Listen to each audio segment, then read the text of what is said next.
গাজা উপত্যকার বাতাসে এখনো হাহাকার ও আর্তনাদ। ইসরায়েলি বাহিনীর ছোড়া বোমায় উড়ছে ছিন্ন ভিন্ন মরদেহ। এমন চিত্রের প্রতিবাদে মুখর বিশ্ব। এরই ধারাবাহিকতায় গাজায় চালানো বর্বর হত্যাকাণ্ডের প্রতিবাদে শিক্ষার্থী জনতার বিক্ষোভে উত্তাল পাবনার সড়ক। সোমবার বেলা 11টার দিকে শহরের শহীদ চত্বরে এই বিক্ষোভ শুরু হয়। এর আগে পাবনা জেলা স্কুল, সরকারি এডওয়ার্ড কলেজ ও নার্সিং ইনস্টিটিউট সহ বিভিন্ন শিক্ষা প্রতিষ্ঠান থেকে খন্ড খন্ড মিছিল নিয়ে শহীদ চত্বরে জড়ো হন শিক্ষার্থীরা। এর সঙ্গে যোগ দেন বিভিন্ন শ্রেণী পেশার মানুষ। এই সময় বক্তারা বলেন, গাজায় দীর্ঘ 18 মাস ধরে হামলা ও হত্যাকাণ্ড অব্যাহত রেখেছে বর্বর ইসরায়েলি বাহিনী। অসংখ্য মুসলিম হত্যা করেছে, শিশু চিকিৎসা কর্মী ও সাংবাদিক কোনো কিছুই বাদ দিচ্ছে না। গাজাকে একটি ধ্বংস নগরীতে রূপান্তরিত করা হয়েছে। এরকম বর্বরতা বিশ্ব এর আগে দেখেনি। আমরা বিশ্ব মুসলিমের অংশ হিসেবে এর তীব্র প্রতিবাদ জানাই। এ সময় ইসরায়েলি পণ্য বয়কটের স্লোগান দিয়ে শহীদ চত্বরের পাশে লতিফ টাওয়ারের বাটা শোরুমে জুতা ও ঢিল নিক্ষেপ করেন বিক্ষুব্ধরা। উত্তেজনা বাড়তে থাকলে ছাত্র নেতারা তাদের নিবৃত্ত করেন। পরে গাজাবাসীর জন্য মোনাজাত করে কর্মসূচি শেষ হয়।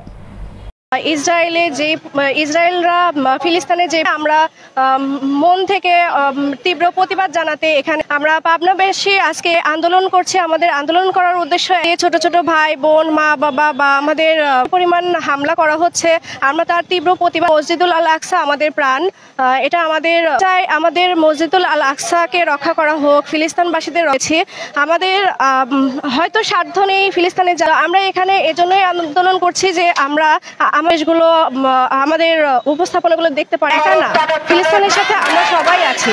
ফিলিস্তিন একা না, ফিলিস্তিনের সাথে আমরা সবাই পথে নেমেছি। এই উদ্দেশ্যে জুলুম করা না হয়, হত্যা না করা হয়। আকসার উপরে বোমা ফেলানো হয়েছে, এমনকি রাফাতেও বোমা ফেলিয়ে প্রাণ চলে গেছে।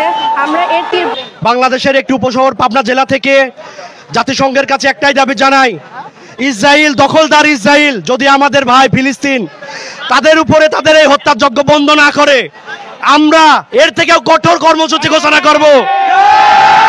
সারা পক্ষে দাঁড়াবো ইনশাল্লাহ।